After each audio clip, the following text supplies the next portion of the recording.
Welcome to Party of My Imagination. I'm Imagination and you're the Imaginers.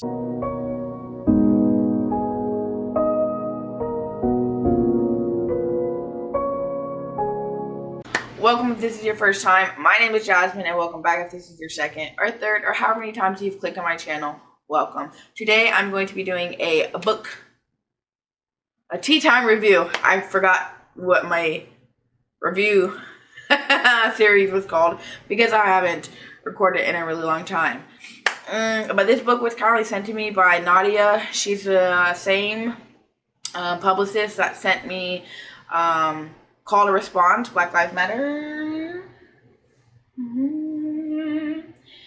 It's on my shelf somewhere. I just moved my bookshelves, so that's why. But yes, the Black Lives Matter review book that I did a couple months ago, she sent me that, but she kindly reached out to me again and sent me this book. And if you can't tell from the title, well, it's actually not going to be in the title, but yeah, she kindly reached out to me and asked me if I wanted this book. And just based off the description, as you guys know, I don't really do nonfiction. I don't do like memoirs, autobiographies, biographies. But this book, I was like, yes, I definitely need it. So I told her to send it over to me. This video was supposed to come out on Father's Day because it's talking about fathers. And then I was like, well, no, I don't want to take away from fathers on Father Day. So I didn't. Then it was supposed to come out on Sunday. But then I was really busy. So I wasn't able to record. So now here we are. And it is Thursday at 9 o'clock. And I'm finally recording this video. So hence the title. I'm sorry. This book came out in May. So its publication date was May 3rd. So I'm behind the curve on this. Anyways, the book that was sent to me is My 7 Black Fathers, a Young Activist's Memoir of Race, Family, and the Mentors Who Made Him Whole. This is by Will Jawando. I don't know if you can see that. But yes, this was sent to me. I believe this is the ARC. Yeah, this is the ARC. I really enjoyed this book. And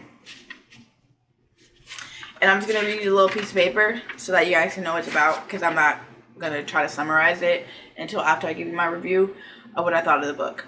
So it says, as a boy growing up outside of D.C., Will Jawando, who went by his Nigerian name, Yemi, was shunned from school to school, never quite fitting in.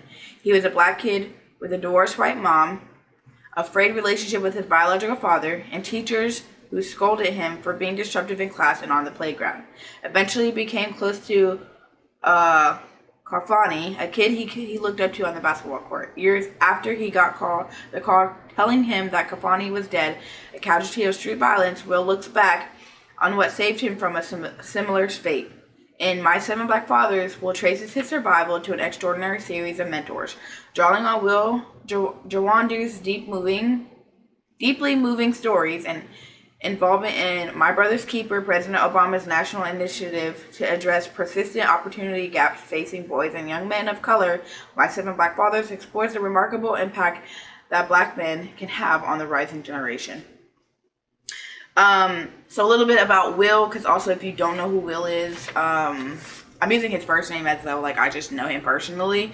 But Will Jawando, he is an attorney, an activist, a community leader, and a council member in the Montgomery County, Maryland, a diverse community of more than 1 million residents. So he has worked for Speaker Nancy Pelosi, Senator Sherrod Brown, and President Barack Obama. His writing has appeared in the Washington Post, The Root, and BT. But yeah, so he has a long history of activism and mentorship, being in programs and mentorship, as obviously with the My Big Brother, or the, what did I just said it and I lost it.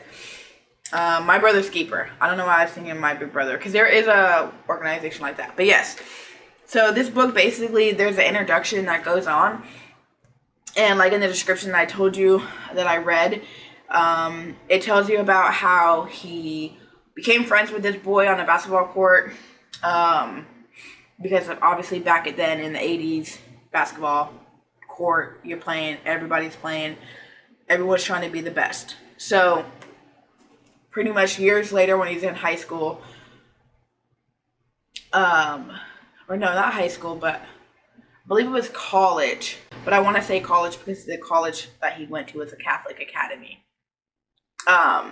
But anyways, yeah, so his long-term friend, childhood friend, died of gun violence because they were raised in the city of DC, well, Maryland. And yeah, so he basically starts reflecting on how his life turned out differently because they obviously lived in the same neighborhood, but it started from his relationship with his dad and not having a relationship with him, and how that shaped how he grew up. And he basically writes how every 7-1, including his father is going to be the last one. So it first starts with his stepfather, Joseph, and it just talks about how Joseph really just set him up to understand being a black boy in a all-white room. So that's kind of like what kickstarted how he had some mentorship. And that started when he was in elementary school. So he got, sorry, I have to readjust myself. But he pretty much got mentorship early on that changed how his life came out. And just basically every single one of them taught him. I'm going to name the ones off to you because I think who they are. Let's see. So he has Mr. Williams, Joseph Jacob, who is his stepfather, Mr. Williams, Jay Fletcher, Wayne Holmes, Dean Swanwula, and Barack Obama, and then obviously his father, is Ole Inca Jawando. And he basically starts from the beginning of him growing up to where he is now, ending with his father, previous to that with Barack Obama. And then he had two teachers, one from elementary school or middle school, and the other one from college, which was a college professor.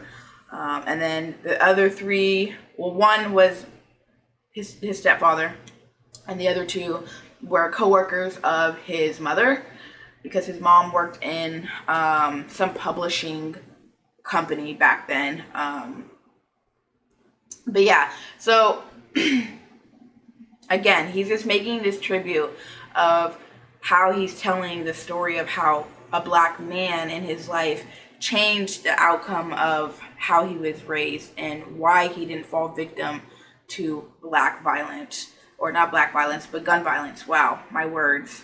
Y'all, I haven't recorded a video in a long time, so my words are kind of all over the place. And you already know my words are hard.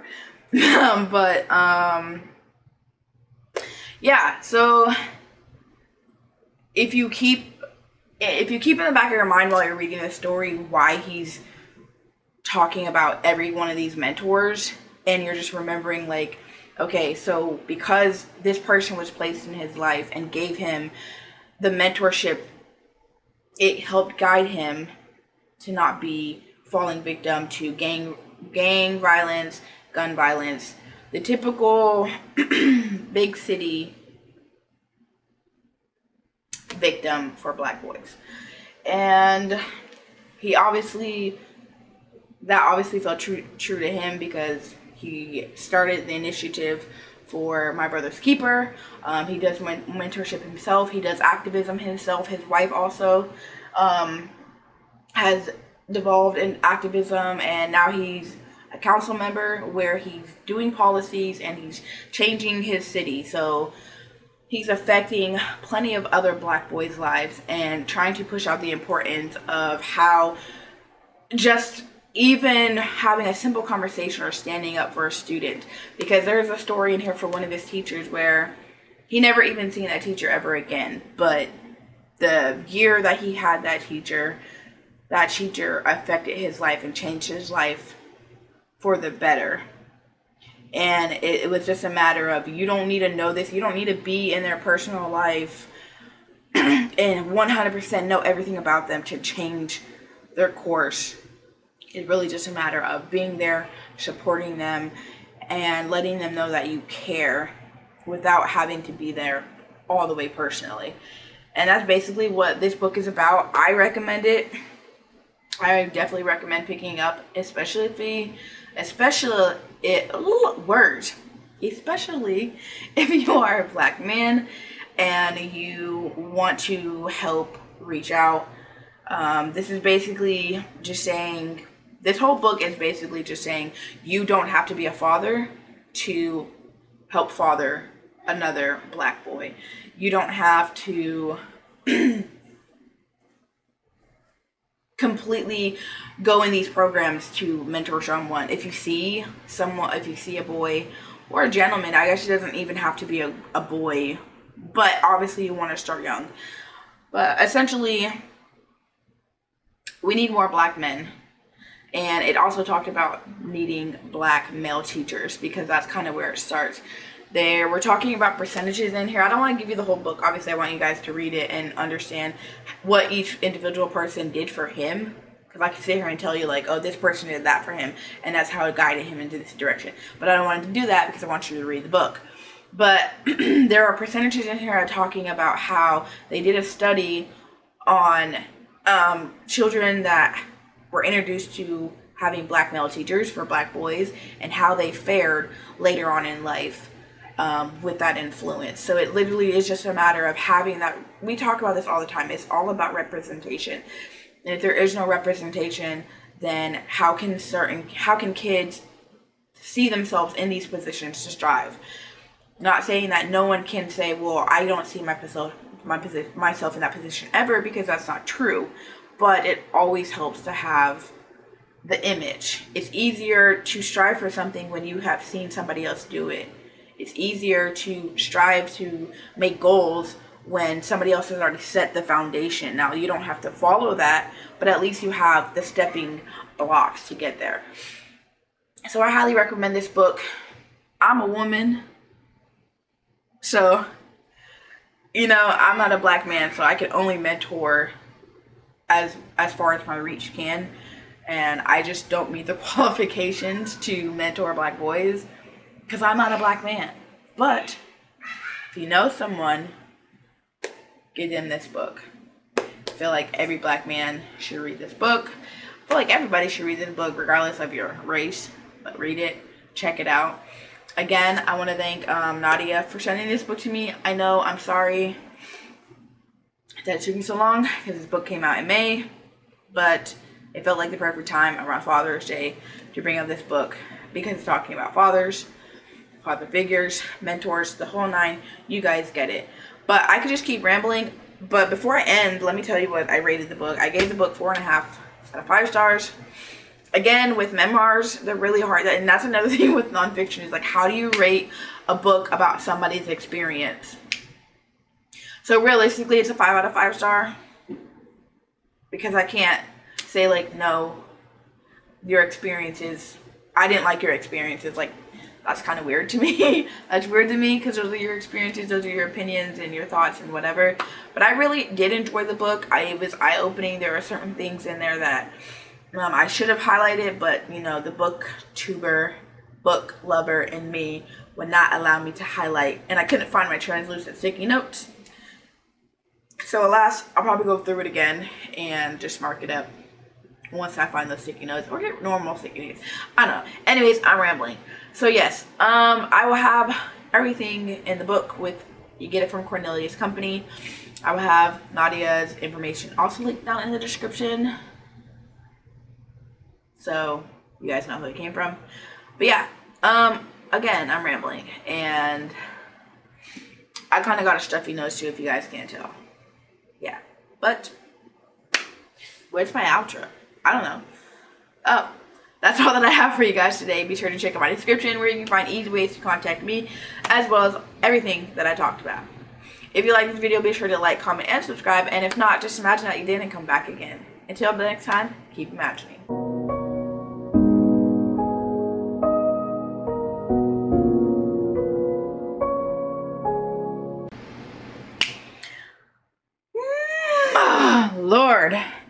That was hard.